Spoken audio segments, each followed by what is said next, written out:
Speaker, the Finance Minister's obviously gone his whole life without having anyone have the audacity to question him. Whenever he's had any problems, his money and his big city lawyers made them go away. And now he's threatening to use his family fortune once again to threaten members of Parliament who are asking him legitimate questions. So if he can't answer the simple question of when he sold his 680,000 Morneau Chappelle shares, why doesn't he just do the right thing and resign?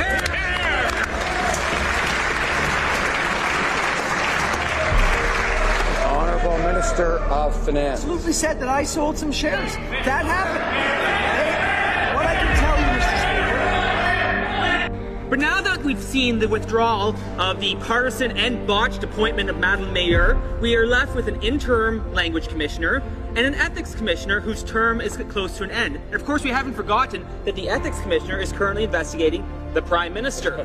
So given the Liberal Party track record on appointments, which McGuinty-Wynne Liberal can we expect Jerry Butts to appoint as ethics commissioner? The Honourable Prime Minister.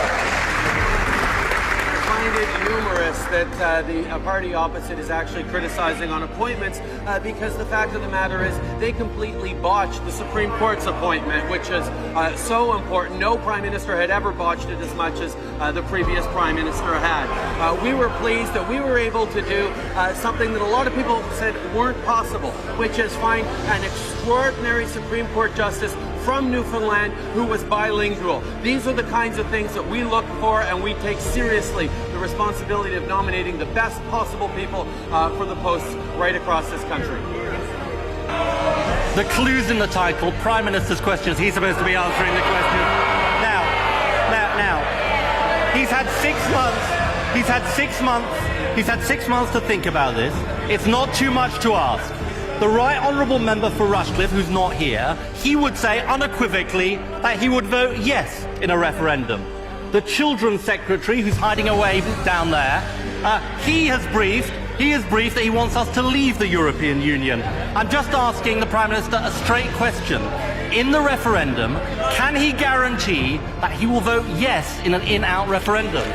Yes, I support Britain's membership of a reformed European Union. You don't only the leader of the opposition would go into negotiations expecting to fail. We go into negotiations knowing what's best for Britain. But let me put it to him again. We now have a very clear approach, a renegotiation and then a referendum. What is his answer? Let me tell him. He's meant to lead the opposition, and you can't fight something with nothing.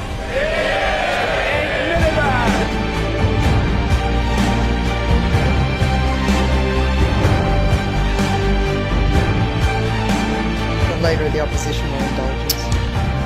Well, thank you, Madam Speaker, and I appreciate the opportunity to say a few words in response to the member for Batman. This House has just heard a heartfelt statement from deep in the Labor tradition. It is a sad day for the Parliament, a sad day for the Labor Party, and a sad day for the country that someone of the member for Batman's stature is choosing to serve our country in a different capacity.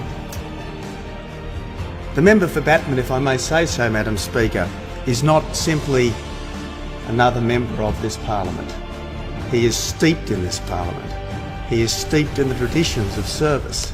He is steeped in the traditions of parliaments around this country. If I may use the phrase, the member for Batman is Labor Party royalty.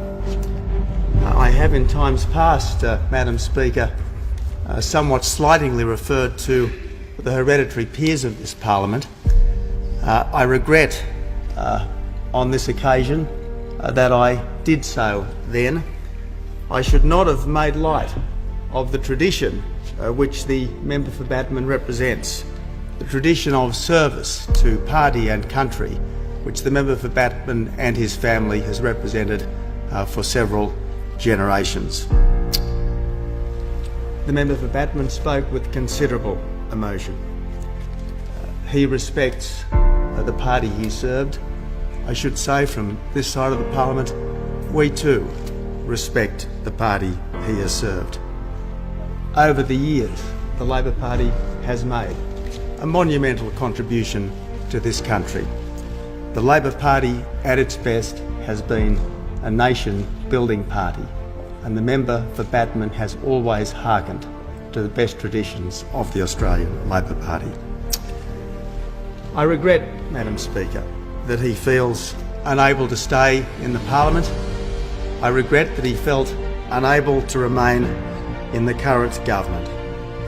The government, his party, the Parliament and our country will be the poorer for his absence. Well may we shed a tear, Madam Speaker, for things which were, which should be, but which are not. And from this side of the political trench, I salute an honourable opponent and a great Australian.